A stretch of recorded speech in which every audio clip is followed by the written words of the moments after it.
आज की इस क्लास में हम श्रम्य विभाजन और जाति प्रथा श्रम्य विभाजन और जाति प्रथा के सब्जेक्टिव क्वेश्चन और बहुविकल्पीय प्रश्न को क्या करेंगे, डिस्कस करेंगे।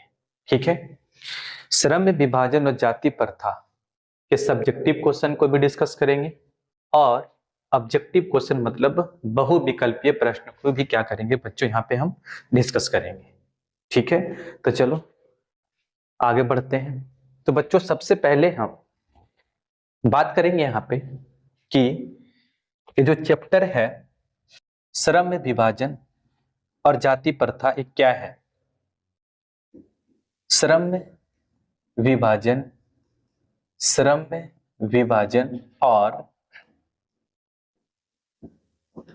और जाति प्रथा क्या है। जाति प्रथा, तो श्रम्य विभाजन और जाति प्रथा की अगर हम बात करें तो ये क्या है बच्चों, ये जो है एक निबंध है। क्या है बोलेंगे, निबंध है, निबंध है। ठीक है, अगर निबंध है तो कोई लेखक होंगे इनका। इसका लेखक कौन है, इसका लेखक की बात करेंगे बच्चों हम तो लेखक हैं बाबा साहेब अंबेडकर। बाबा साहेब अंबेडकर। ठीक है, बाबा साहेब अंबेडकर। अगर इनका जन्म की बात करें हम तो जन्म कब हुआ था, तो जन्म की बात करेंगे तो जन्म हुआ था 14 अप्रैल ठीक है 1891 ईस्वी। 14 अप्रैल 1891 ईस्वी। अगर स्थान की बात करें तो स्थान क्या होगा बापू, स्थान होगा मध्य प्रदेश। क्या होगा स्थान, मध्य प्रदेश में एक जिला है इंदौर। ठीक है, उस जिला में एक जगह का नाम है महू।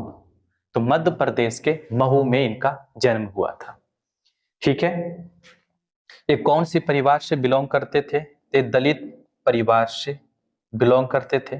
ठीक है, दलित परिवार से बिलोंग करते थे।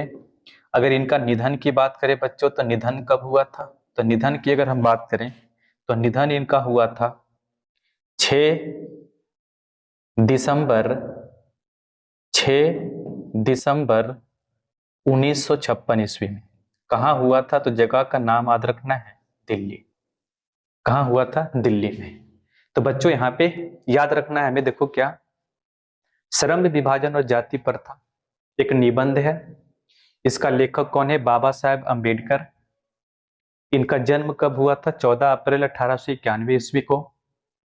स्थान का नाम क्या है, मध्य प्रदेश में एक इंदौर जिला है, उस जिला में एक जगह का नाम है महू। किस फैमिली से बिलोंग करते थे, दलित परिवार से बिलोंग करते थे।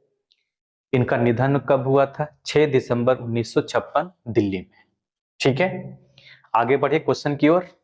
तो क्वेश्चन देखो क्या है, पहला क्वेश्चन है बच्चों यहाँ पे, लेखक किस विडंबना की बात करते हैं और विडंबना का स्वरूप क्या है, बताओ। तो आंसर क्या लिखेंगे, इसका आंसर लिखेंगे लेखक के अनुसार। किसके अनुसार, लेखक के अनुसार। लेखक का मतलब बाबा साहेब अंबेडकर। तो लेखक के अनुसार विडंबना की बात है कि इस युग में भी जातिवाद के पोषकों की कमी नहीं है।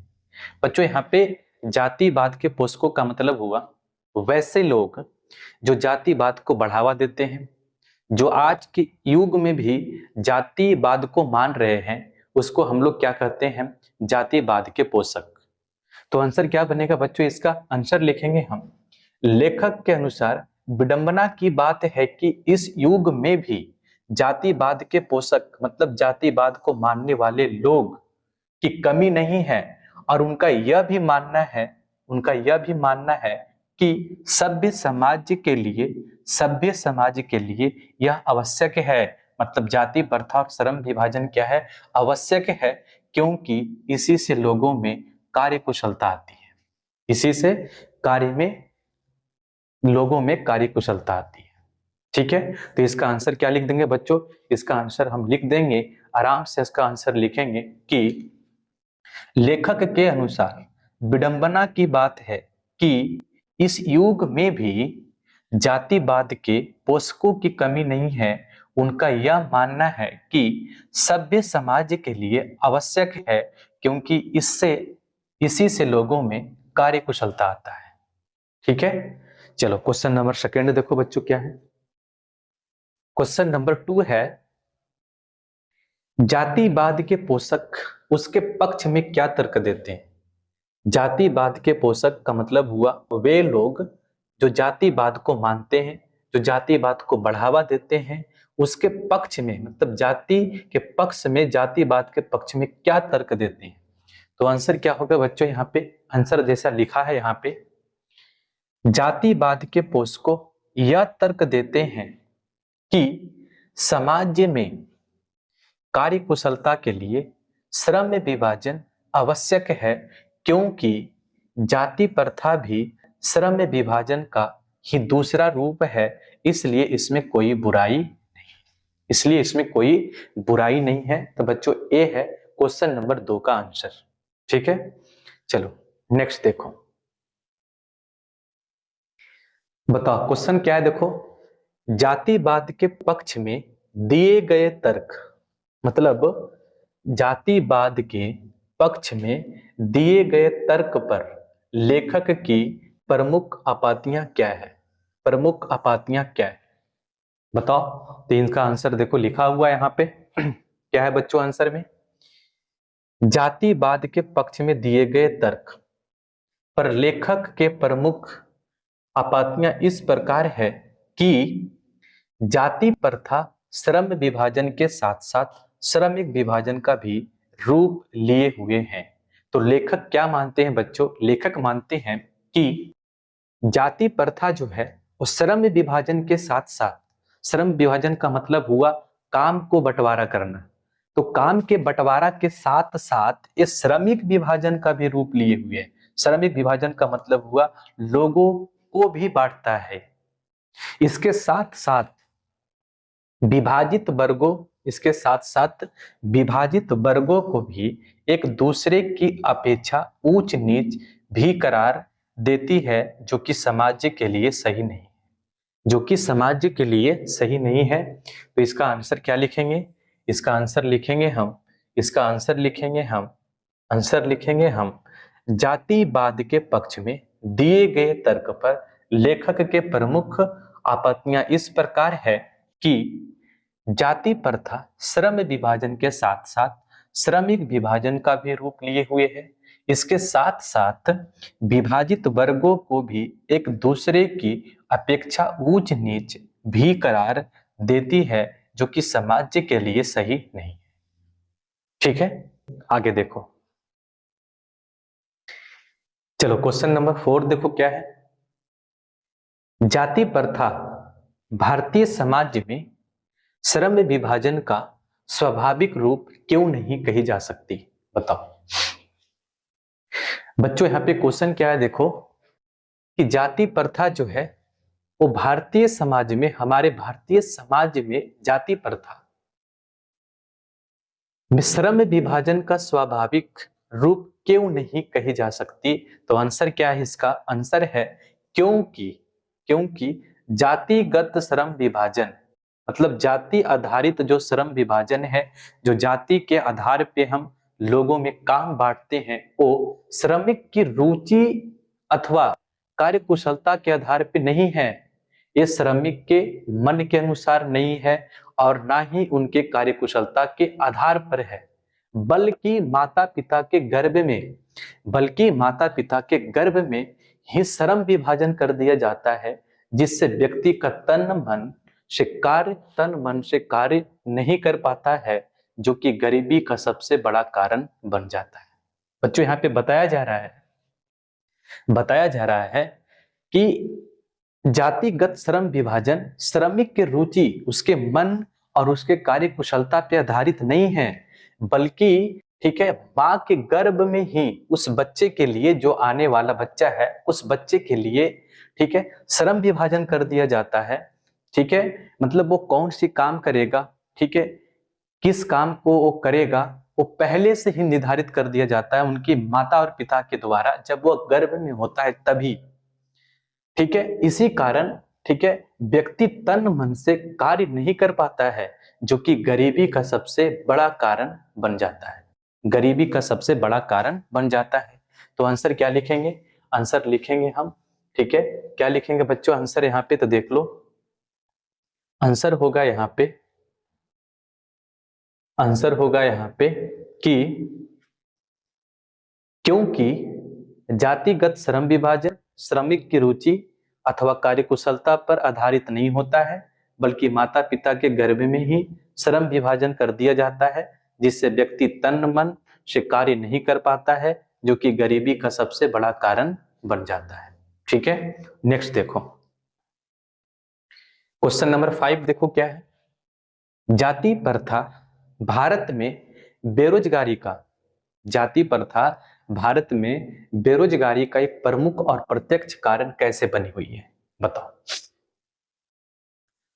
तो आंसर देखो क्या लिखा हुआ है यहाँ पे, आंसर है जाति प्रथा के कारण कोई व्यक्ति अपने खानदानी पैसे, खानदानी पैसे का मतलब हुआ वैसे पैसे जो उसके बाप दादा करते आ रहे हैं, ठीक है, तो खानदानी पैसे के अलावा कोई और पेशा चुनने की अनुमति नहीं होता है, चाहे उस व्यक्ति के पास उस काम में कुशल क्यों ना हो, उस काम में कुशलता क्यों ना हो, ठीक है, फिर भी वो, ठीक है, उस काम को नहीं चुन सकता है जो कि उसके बाप दादा के खिलाफ है, जो कि उसके पैसे नहीं किया है, उस काम को नहीं चुन सकता है, भले ही उसके पास, ठीक है, उस कार्य करने के लिए, उस कार्य को करने के लिए कुशलता है, उसके पास स्किल है, फिर भी उस कार्य को नहीं कर सकता है।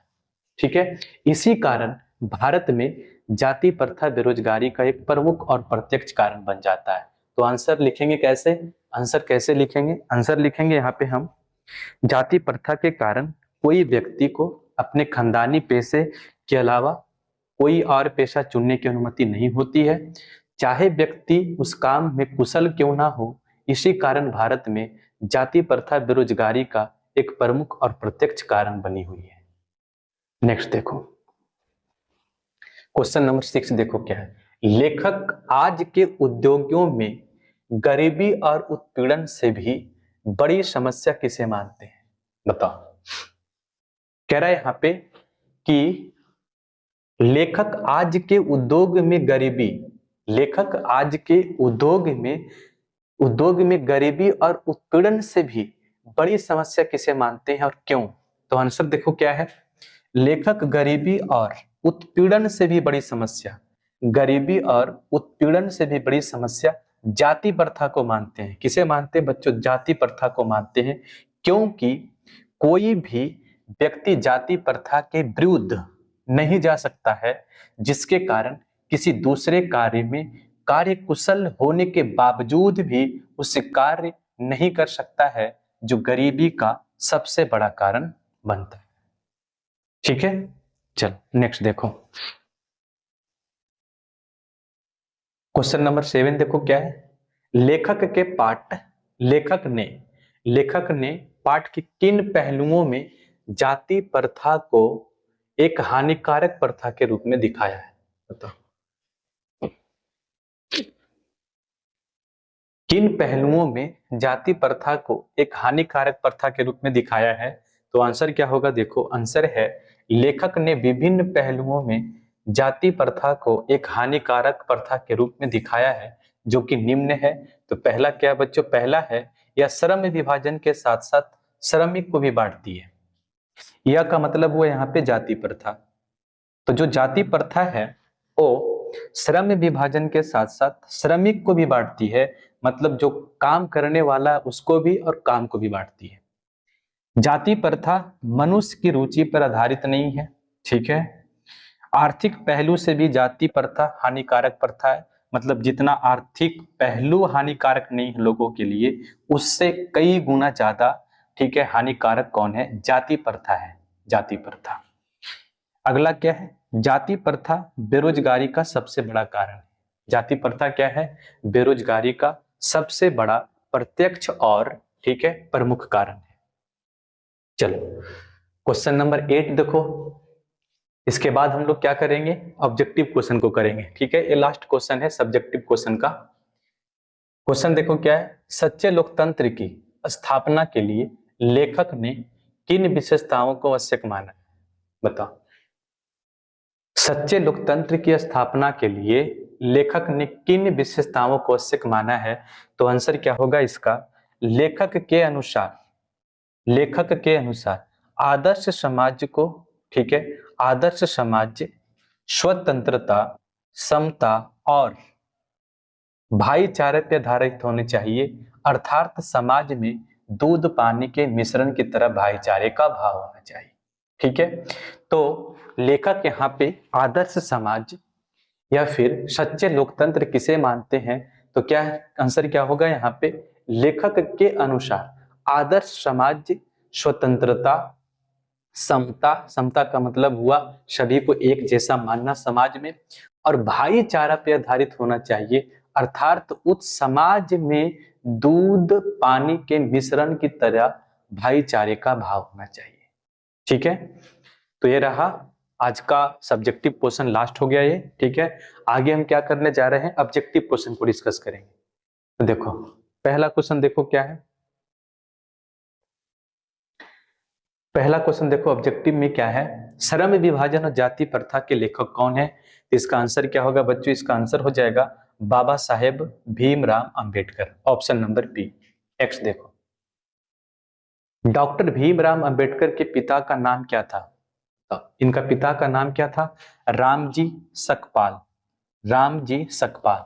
नेक्स्ट देखो, भारतीय संविधान के निर्माण में महत्वपूर्ण भूमिका किसकी है? तो भारतीय संविधान के निर्माण में महत्वपूर्ण भूमिका इस ऑप्शन के अनुसार भीमराव अंबेडकर, ऑप्शन नंबर ए। सभ्य समाज की आवश्यकता क्या है? बताओ। तो सभ्य समाज की आवश्यकता क्या है बच्चों, श्रम विभाजन, ऑप्शन नंबर बी, श्रम विभाजन। नेक्स्ट देखो क्या है, भीमराव अंबेडकर चिंतन तथा रचनात्मक प्रेरक व्यक्ति किसे मानते हैं? तो किसे मानते थे अपना प्रेरक व्यक्ति बच्चों, जिससे कि प्रेरित थे? तो इसका आंसर महात्मा बुद्ध भी होगा, कबीर दास भी होगा और ज्योतिबा फूले भी होगा, इसलिए करेक्ट आंसर बनेगा ऑप्शन नंबर डी। नेक्स्ट देखो, जाति प्रथा में बेरोजगारी का एक कारण बनी हुई है, तो कैसी कारण है जाति प्रथा? प्रत्यक्ष और प्रमुख कारण है। कैसी कारण है? प्रत्यक्ष और प्रमुख कारण। नेक्स्ट देखो, चलो, डॉक्टर भीमराव का जन्म कब हुआ था? बताओ। हमारे बाबा साहब अंबेडकर का जन्म कब हुआ था? तो जन्म कब हुआ था? 14 अप्रैल 1891, 14 अप्रैल 1891, ऑप्शन नंबर डी। नेक्स्ट देखो, निम्नलिखित रचनाओं में से कौन सी रचना डॉक्टर अंबेडकर की है? बताओ। निम्नलिखित रचनाओं में से कौन सी रचना डॉक्टर अंबेडकर की है?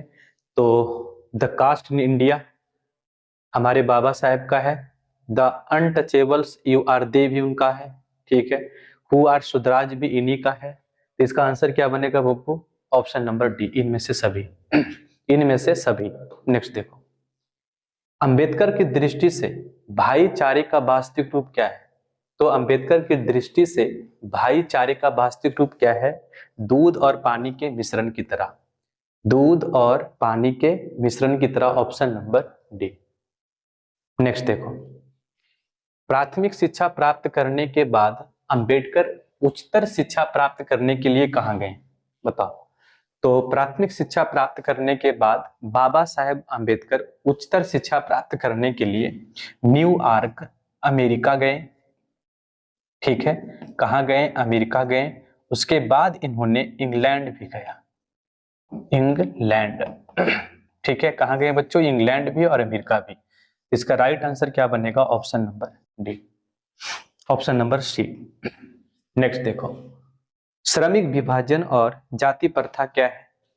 तो श्रम विभाजन और जाति प्रथा क्या है?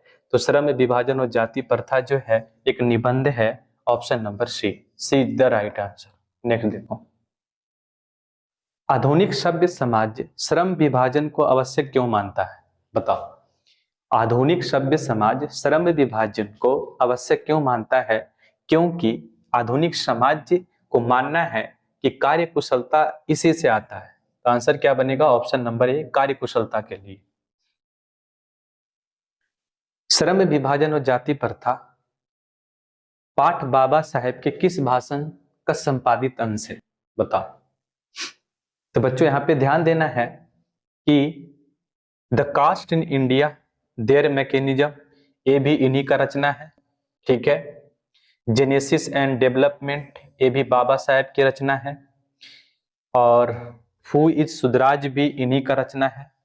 लेकिन ये जो लिया गया है पार्ट, ये कहाँ से लिया गया है?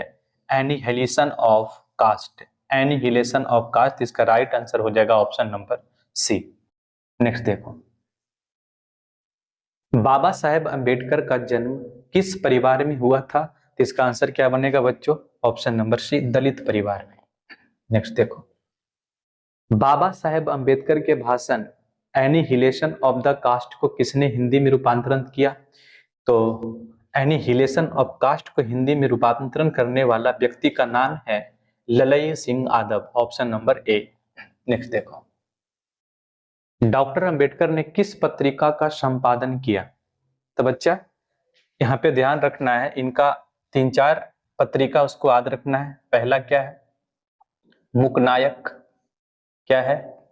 मुकनायक है, ठीक है। बहिष्कृत भारत है, ठीक है, बहिष्कृत भारत है, इनका पत्रिका है ये सब, ठीक है। एक जनता है, और कौन है? और है प्रबुद्ध भारत, प्रबुद्ध भारत, प्रबुद्ध भारत। तो इनका ये पत्रिकाएं हैं जो कि निम्न है। कौन कौन है?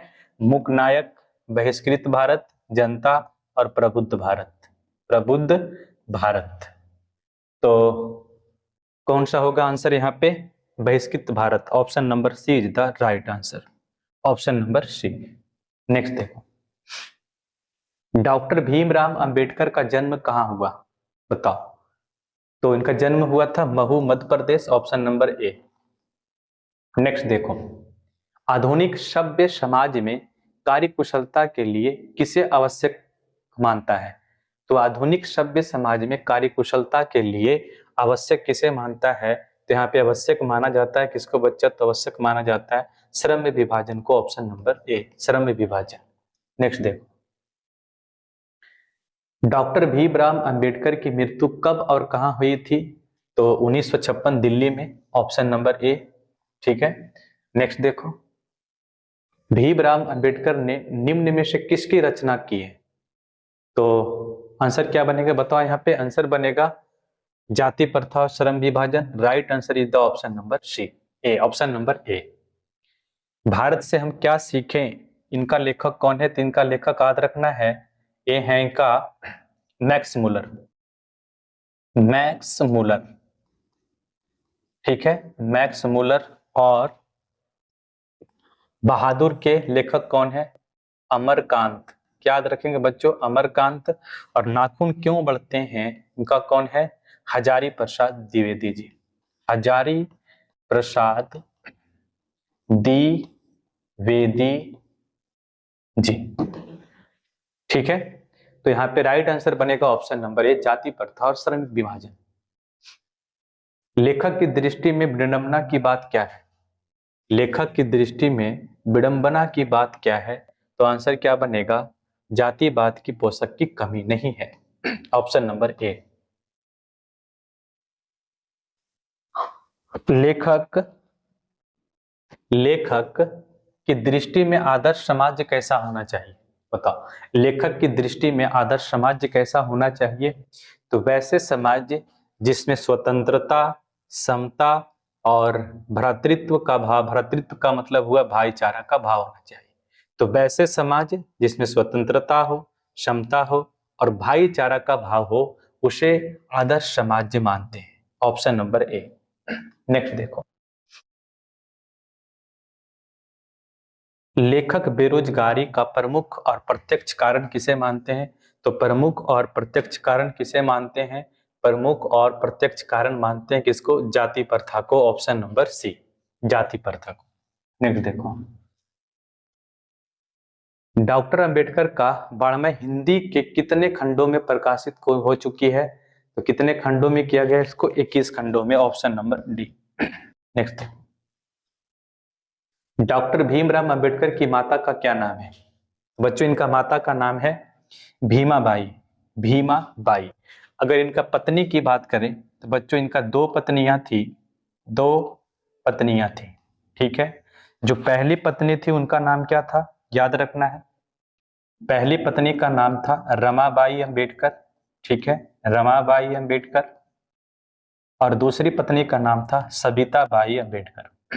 सबिता बाई अंबेडकर। ठीक है, तो इनके माता का नाम था भीमाबाई। ऑप्शन नंबर डी होगा। दो पत्नियां थी, एक रमाबाई जो कि पहली पत्नी थी, ठीक है, और दूसरी कौन थी? सबिता बाई। तो option number D is the right answer. Next देखो, कास्ट इन इंडिया और वेयर मैकेनिज्म किनकी रचना है? तो ये किनकी रचना है? भीमराव अंबेडकर की। Option number A is the right answer. ठीक है, नेक्स्ट देखो, डॉक्टर अंबेडकर ने पीएचडी की उपाधि कब प्राप्त की? बताओ, डॉक्टर भीमराव अंबेडकर ने पीएचडी की उपाधि कब प्राप्त की? तो आंसर क्या होगा इसका? Option number B. Option number B. कहां से की? तो न्यूयॉर्क के कोलंबिया विश्वविद्यालय से। कोलंबिया विश्वविद्यालय से। ठीक है, तो इसका आंसर हो जाएगा ऑप्शन नंबर बी। नेक्स्ट देखो, मुख्य नायक क्या है? तो इसके बारे में अभी बात की है। मुख्य नायक क्या है बच्चे? तो मुख्य नायक क्या? एक पत्रिका है जो कि किसके द्वारा संपादित किया गया था? हमारे बाबा साहेब अंबेडकर के द्वारा। तो राइट आंसर बनेगा ऑप्शन नंबर डी। मुख्य नायक एक प्रकार का पत्रिका है। ठीक है, तो बच्चों ये आज का लास्ट क्वेश्चन था।